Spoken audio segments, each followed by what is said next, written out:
கர்நாடகத்தின் சாம்ராஜ் நகர் மாவட்டம் தோமையார் பாளையத்தில் தமிழர்கள் 3 பேரை சுட்டுக் கொன்ற வனத்துறை. மான்களை வேட்டையாடியதாக கூறி தமிழ்நாட்டை பூர்வீகமாக கொண்ட அந்தோணி ராஜ், ஜான், குமார் ஆகியோரை கொன்று அட்டூழியம்.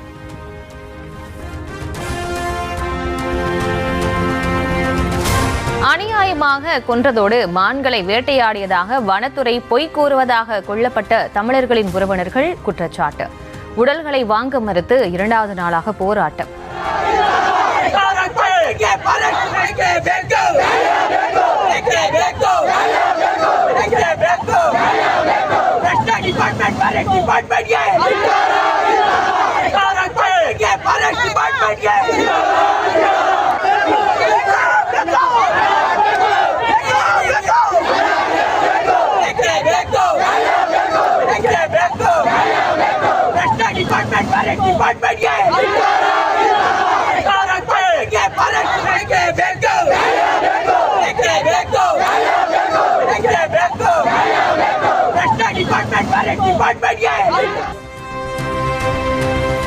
கர்நாடகத்தில் வனத்துறையினரால் தமிழர்கள் சுட்டுக் கொல்லப்பட்டதற்கு தாவேக கண்டனம்.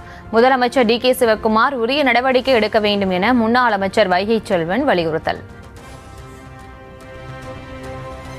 இது அடாத செயல், வன்மையாக கண்டிக்கத்தக்கது. எல்லை மீறி இருக்கிறது கர்நாடக சர்க்கார். ஆக இந்த துப்பாக்கிச் சூடு நடத்தியதன் மூலம் போலி என்கவுண்டர் நடத்தி அப்பாவி தமிழர்களை கொண்டிருப்பது கடுமையான கண்டனத்தகைய உரியது. இது உரிய முறையிலே விசாரணை நடத்தப்பட வேண்டும். தமிழக அரசின் சார்பில் கடுமையான கண்டனத்தை பதிவு செய்கிறோம். கர்நாடகத்தில் தமிழர்கள் சுட்டுக் கொல்லப்பட்டதற்கு எதிராக உடனடியாக எதிர்ப்பு தெரிவிக்க வேண்டும். தாவேக அரசுக்கு திமுக சார்பில் வலியுறுத்தல். எதற்குமே வாய் திறக்காத முதலமைச்சர் இந்த அப்பாவி 3 தமிழர்களுடைய உயிருக்காவது வாய் திறப்பாரா எங்களை கேள்வியே திராவிட முன்னேற்ற கழகம் கேட்க விரும்புகிறது. திராவிட முன்னேற்ற கழகத்தின் சார்பாக கடுமையான கண்டனத்தையும் உடனடியாக ஞாயிற்றுக்கிழமை விடுமுறையை முடித்துவிட்டு இன்று எப்படியாவது இந்த முதலமைச்சர் குறித்து பேச வேண்டும் என்று நாங்கள் வேண்டிக் கொள்கிறோம்.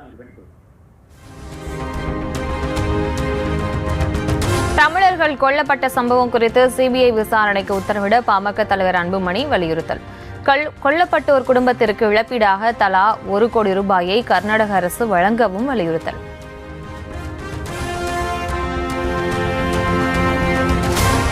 தமிழர்களை கொன்ற கர்நாடக வனத்துறையினரை பணி நீக்கம் செய்து கைது செய்ய வேண்டும். தமிழ்நாடு அரசு தனது கண்டனத்தை கர்நாடக அரசிடம் தெரிவிக்க வேண்டும் என்றும் மார்க்சிஸ்ட் கம்யூனிஸ்ட் மாநில செயலாளர் சண்முகம் வலியுறுத்தல். விசாரணை எப்ப வேணாலும் நடக்குது, எப்படி வேணாலும் நடக்கட்டும். ஆனால் கொலை நடந்து விட்டது உண்மை. ஆகவே சம்பந்தப்பட்ட வனத்துறையினர் டிஸ்மிஸ் செய்யப்பட வேண்டும். உடனடியாக அவர்கள் கைது செய்யப்பட வேண்டும். முறையான சட்டப்படியான கிரிமினல் வழக்கு என்பது தொடுக்கப்பட வேண்டும். அங்கு இருக்கக்கூடிய தமிழர்களுக்கு பாதுகாப்பை அரசு, கர்நாடக மாநில அரசு உறுதிப்படுத்த வேண்டும். இந்த கோரிக்கைகளை தமிழ்நாடு அரசாங்கம் கர்நாடக மாநில முதலமைச்சரிடம் வற்புறுத்துவது என்பது ரொம்ப ரொம்ப அவசியமானது. கர்நாடக தமிழர்கள் கொல்லப்பட்டதற்கு தனது கண்டனத்தை முதலமைச்சர் விஜய் தெரிவிக்க வேண்டும். இந்திய கம்யூனிஸ்ட் மாநில செயலாளர் வீரபாண்டியன் வலியுறுத்தல்.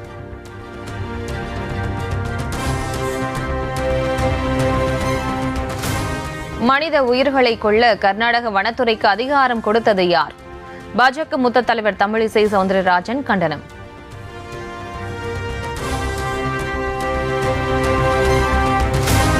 தமிழர்கள் என்பதாலேயே கர்நாடகத்தில் 3 அப்பாவிகள் கொல்லப்பட்டுள்ளனர். தமிழக வாழ்வுரிமை கட்சி தலைவர் வேல்முருகன் குற்றச்சாட்டு.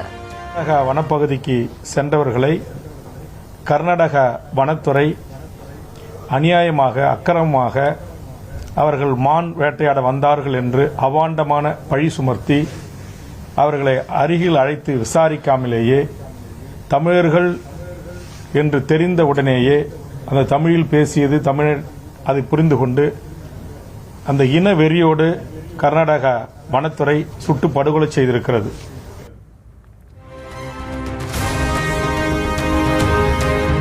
காவிரியில் உச்சநீதிமன்ற தீர்ப்பின்படி நீர் திறப்பதை உறுதி செய்ய கோரி தமிழ்நாடு அரசு மற்றும் திமுக தாக்கல் செய்த மனுக்கள். உச்சநீதிமன்றத்தில் நீதிபதி விக்ரம்நாத் தலைமையிலான அமர்வில் நாளை விசாரணை. ஒகேனக்கல் காவிரி ஆற்றில் நீர்வரத்து 8000 கனஅடியாக அதிகரிப்பு. சுற்றுலா பயணிகளின் பாதுகாப்பு கருதி பரிசல் இயக்குவதற்கு தடை.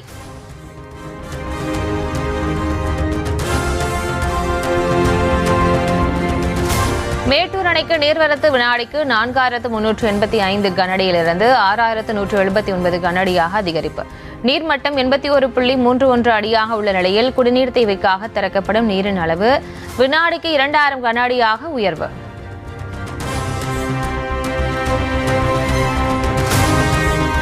சுதந்திர தின அணிவகுப்பின் போது மயங்கி விழுந்த ஆவடி சிறப்பு காவல் படை காவலர் தர்மராஜ் மறைவுக்கு முதலமைச்சர் விஜய் இரங்கல்.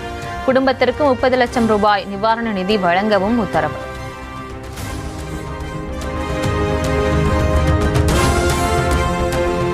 நின்றால் கைது நடந்தால் கைது என்று டைம் டேபிள் போட்டு தாவிக அரசு நடவடிக்கை எடுப்பதாக உதயநிதி குற்றச்சாட்டு. நின்னா கைது, நடந்தா கைது, பேசுனா கைது, சோசியல் மீடியால ஒரு போஸ்ட் போட்டா கைது அப்படின்னு இன்னைக்கு தூங்கி எந்திரிச்சா யாரை கைது பண்ணலாம்னு கிட்டத்தட்ட ஒரு டைம் டேபிள் போட்டு ஷெட்யூல் போட்டு இன்னைக்கு இந்த அரசு கைது நடவடிக்கைகளை எடுத்து வருது. காவிரியில் நீர் வர வேண்டும் என்று சொன்னதற்காக பொய் வழக்கு போட்டதாகவும் விமர்சனம். இது என்ன அப்படி பேசிட்ட? டம்மி முதலமைச்சர், வெக்கங்கெட்ட அரசு, கேடுகெட்ட அரசு, எதற்கும் துப்பு இல்லை, தைரியம் இல்லை, விவசாயிகளை இப்படி நடு ரோட்ல விட்டுட்டீங்க. வேற எதுவுமே நான் சொல்லல, காவேரியில தண்ணி வரணும்னு சொன்னேன். இது எனக்கு தோணவே இல்லை.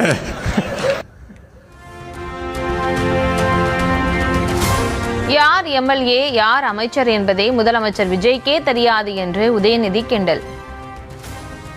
யாரு அமைச்சர்னு யாருக்குமே தெரியாதுங்க. யாரு சட்டமன்ற உறுப்பினர் இப்ப வரைக்கும் யாருக்குமே தெரியாது. எங்களுக்கு மட்டும் இல்ல, இப்ப அங்க உட்கார்ந்து இருக்கிறாரு ஒரு டம்பி முதலமைச்சர், அவருக்கும் யார் அமைச்சர்னு தெரியாது, அவருக்கும் யாரு சட்டமன்ற உறுப்பினர் தெரியாது.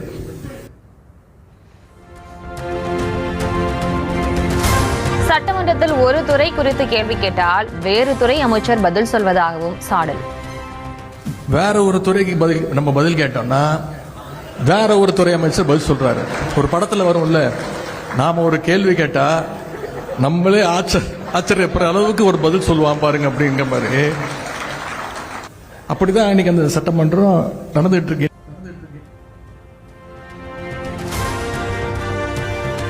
அவதூறு பேச்சிற்காக கைது செய்ததன் மூலம் திமுகவினருக்கு புத்துணர்ச்சியை அரசை ஊட்டிவிட்டதாக உதயநிதி விமர்சனம். இந்த அரசுக்கு நாம் இந்த இடத்துல ஒரு நன்றியை சொல்லணும். தேர்தலுக்கு அப்புறம் கொஞ்சம் சோர்ந்து போயிருந்த நம்முடைய உடன்பிறப்புகள் இந்த டம்மி அரசு, டம்மி ஆட்சியாளர்கள் அவங்களுடைய செலவால, அவங்க பண்ண வேலையால மறுபடியும் நம்ம பழைய ஃபார்முக்கு உடன்பிறப்புகளா நம்ம இன்னைக்கு திரும்பி இருக்கோம். மாற்றம் என்று சொல்லி வந்த தாவேக்கு இப்போது கல்லா கட்ட ஆரம்பித்து விட்டதாக தாக்கு. இதையே உருட்டிட்டு வந்தாங்க, ஆனா இன்னைக்கு கல்லா கட்ட ஆரம்பிச்சிட்டாங்க. வெகு விரைவில் மாட்ட போறது உறுதி. அதற்கு நீங்க தயாராக இருக்கணும்.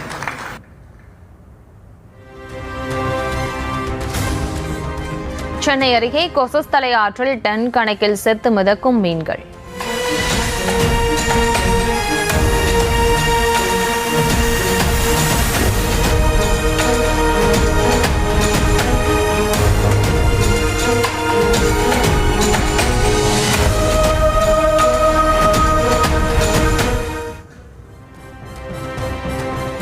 ஆற்றில் ரசாயனம் கலப்பதாக கூறி 6 கிராமங்களை சேர்ந்த மக்கள் சாலை மறியல்.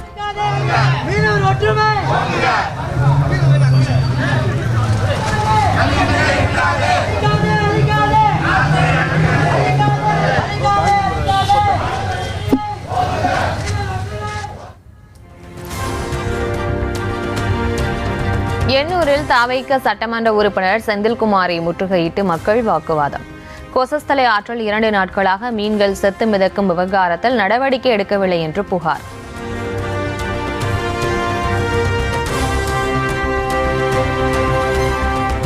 எண்ணூர் கழிமுகத்தில் மீன்கள் இறந்து கிடப்பது குறித்து விசாரணைக்கு உத்தரவிட வேண்டும் என பாமக தலைவர் அன்புமணி வலியுறுத்தல். வாழ்வாதாரத்தை இழந்த மீனவர்களுக்கு இழப்பீடு வழங்க வேண்டும் என்றும் கோரிக்கை.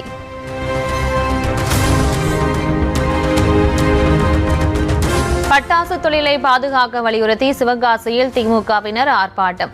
முன்னாள் அமைச்சர் தங்கம் தென்னரசு தலைமையில் போராட்டம்.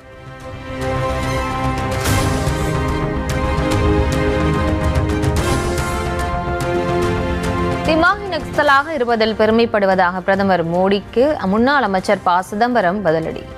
சுதந்திர தின உரையில் நகர்ப்புற நக்சல்கள் குறித்த பிரதமரின் உரைக்கு கண்டனம்.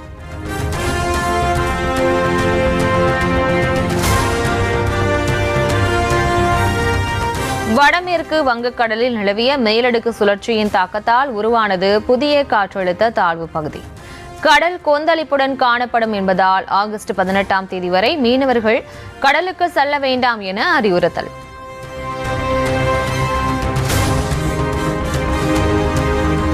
கோவை, பாலக்காடு உள்ளிட்ட ரயில் நிலைய குடிநீர் குழாய்களில் மனித மலத்தில் இருக்கும் ஈகோலை மற்றும் கோலிஃபார்ம் பாக்டீரியாக்கள் கண்டறியப்பட்டதால் அதிர்ச்சி. நாடு முழுவதும் 59 ரயில் நிலையங்களில் குடிநீர் தொடர்பான பாக்டீரியா பரிசோதனைகள் முறையாக செய்யப்படவில்லை என்றும் சிஏஜி அறிக்கையில் குற்றச்சாட்டு. புதுக்கோட்டை பொறுப்பனைக்கோட்டை முனீஸ்வரன் கோவிலில் பூஜை செய்ய அனுமதி கோரி போராட்டம்.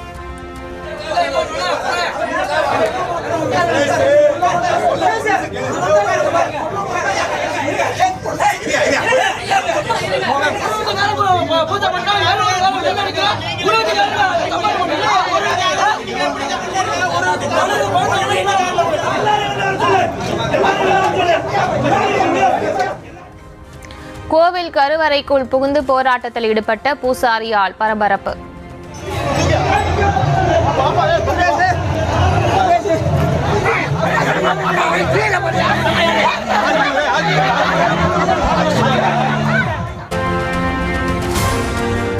முன்னாள் பிரதமர் வாஜ்பாய் நினைவு நாளை ஒட்டி டெல்லியில் உள்ள நினைவிடத்தில் அஞ்சலி. குடியரசுத் தலைவர் முர்மு, குடியரசு துணைத் தலைவர் CP ராதாகிருஷ்ணன், பிரதமர் மோடி உள்ளிட்டோர் மரியாதை.